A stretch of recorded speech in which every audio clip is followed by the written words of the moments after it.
So I made a video about the biggest spell buffs coming in the 2024 Player's Handbook, and boy oh boy did I miss a lot. I'm hoping to rectify that mistake today by going over a bunch of other spells that are in for some huge buffs in D&D's upcoming update.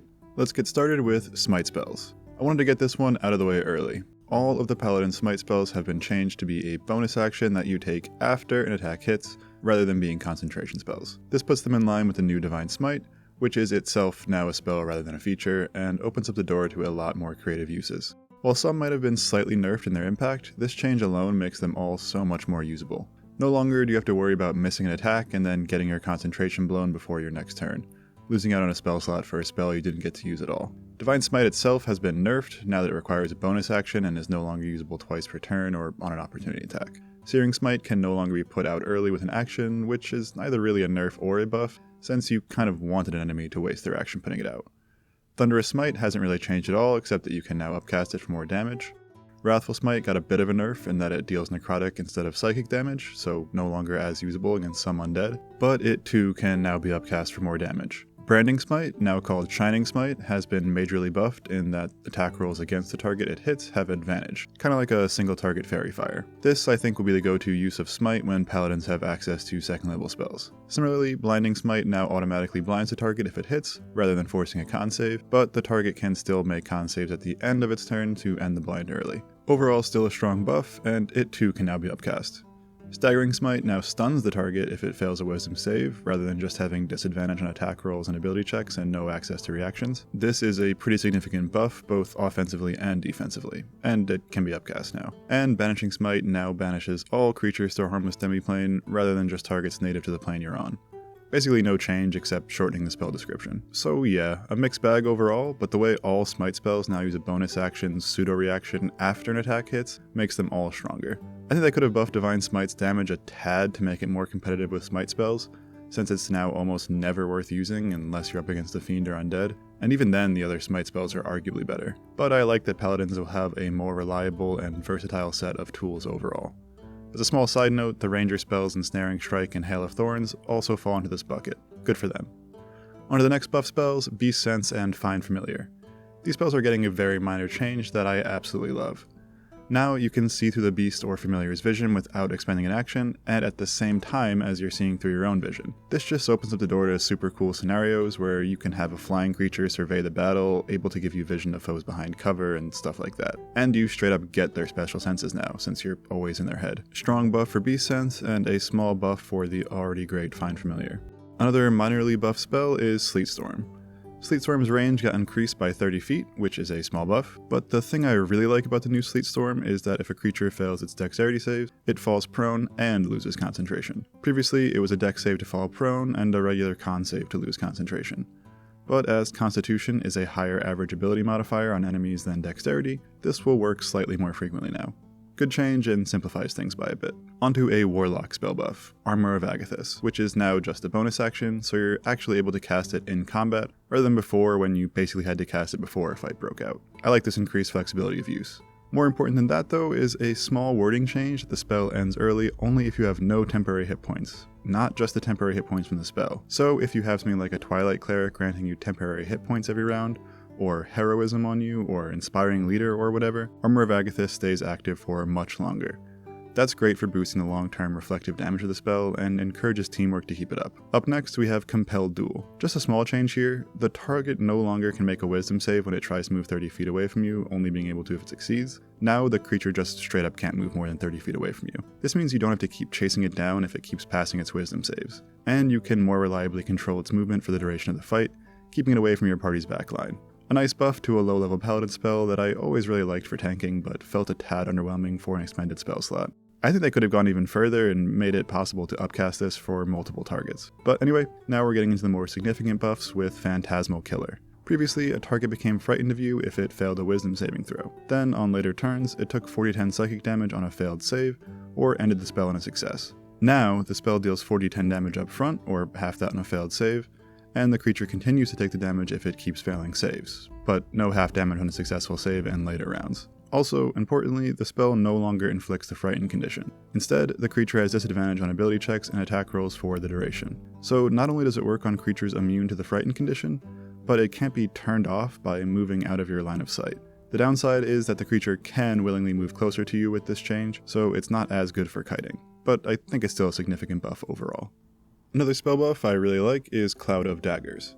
Like most spells of its type, Moonbeam, Spirit Guardians, etc., Cloud of Daggers now deals its damage right away when you cast it, avoiding any shenanigans where a creature gets out of its range before the start of its turn. Even better, you can use an action on later turns to move the Cloud of Daggers. In the past, you pretty much only got this damage off once against a creature unless your party had movement restraining effects. Now, you can reliably repeat this decent area of effect damage every round. Or if your party does restrain creatures in the cloud somehow, you can still use your action for something else. Either way, the versatility is a very nice change to a low area effect spell. Mordenkainen's Faithful Hound got a similar treatment, but I still don't think that spell will get much play. Up next, we've got Ray of Enfeeblement. This one got a pretty significant buff.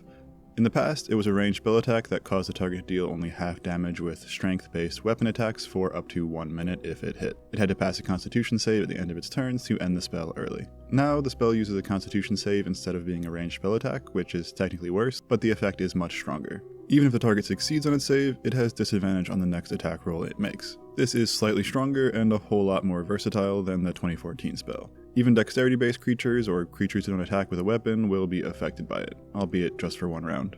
I especially like that it does something even on a successful save. And if the creature fails its save, it has disadvantage on only strength-based D20 tests. This means all attacks, either with weapon or unarmed, will be affected, rather than just weapon attacks, and it'll affect the creature's ability to grapple, shove, and escape grapples, if it's trying to escape with strength anyway. Even better, the target deals minus 1d8 damage from all its damage rolls, regardless of if it's strength or dexterity based, or even a spell. Overall, this is much more damage reduction, and more reliable than the old spell that was mostly an automatic skip as a second level option. Moving on to an already good spell that got a buff is Tasha's Hideous Laughter. This only got a small change, but it's a big buff. You can now upcast it to target 1 more creature for each slot level you expend. This means you can knock multiple creatures prone and incapacitated if they fail a wisdom save.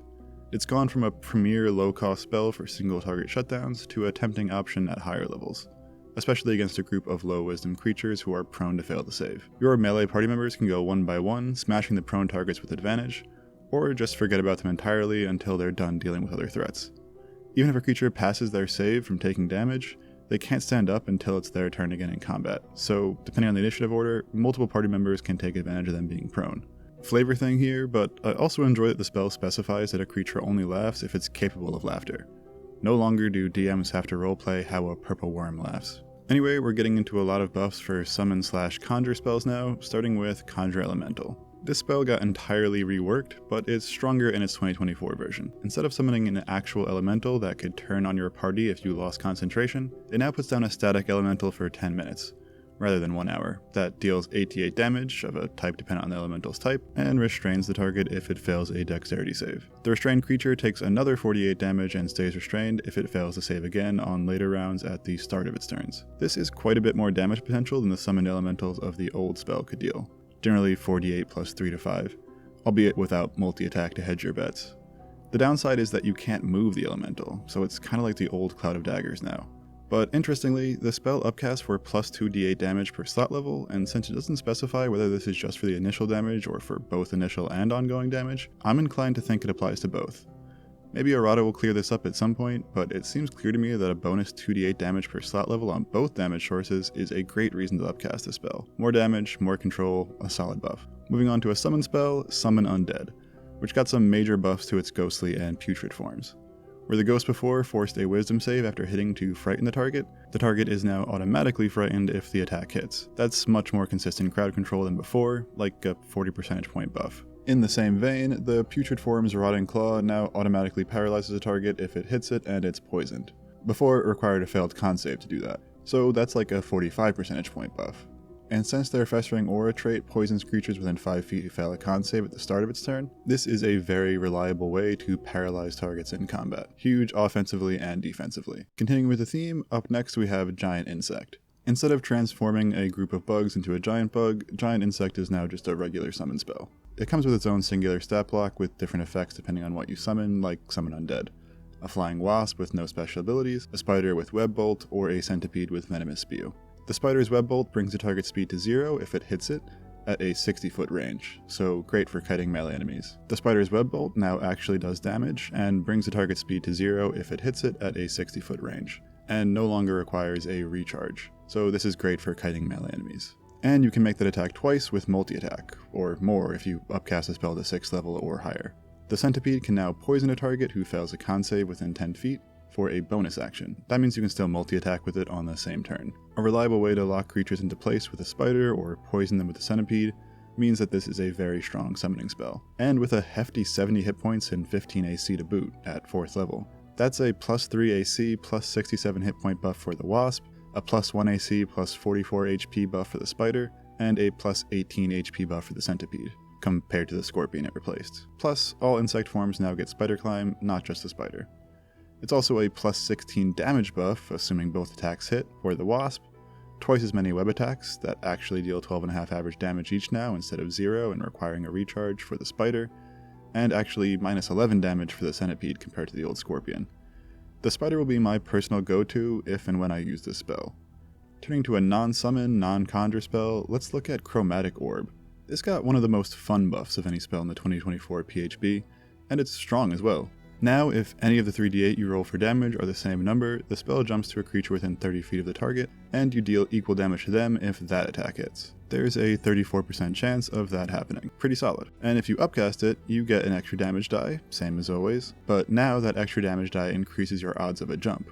So at 2nd level, you have a 59% chance of it jumping each time an attack hits. At 3rd level, it has a 79% chance of jumping, and by 5th level, it has a 98% chance of jumping. Pretty much guaranteed, assuming all your attacks hit anyway. Assuming a 60% hit chance and a 5% crit chance, that's an average damage of 11.4 at 1st level and 23.3 at 3rd level. So Fireball is still better if it's hitting at least 2 targets, which why else would you cast it? But Chromatic Orb upcast to 3rd level has higher upside damage if it actually hits all 4 enemies. Plus, it has the ability to hit more spread out creatures. In any case, this works out to a 20% buff to Chromatic Orb's damage at 1st level, and a 35% increase at 2nd level. Massive buff. And onto the most buff spell of the 2024 Player's Handbook, Conjure Minor Elementals. No longer will you summon a pack of elementals with this 4th level spell. Instead, you get something much better.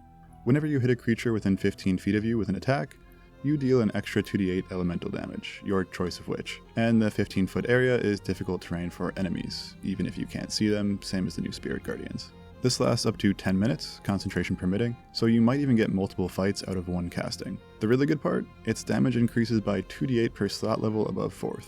That's crazy scaling that makes it better than Spirit Guardians when you cast it at 6th level, and that's assuming you only make 1 attack per turn.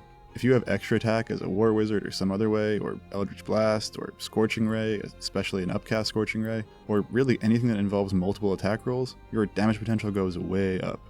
This has the chance to be absolutely abused, and I'm sure we haven't even thought of the maximum insanity you can pull off with this spell yet. Anyway, thanks for watching, like the video if you liked it, and let me know what you think of these new spell changes in the comments. This is DnD Lounge wishing you the best of luck in your next spellcasting venture.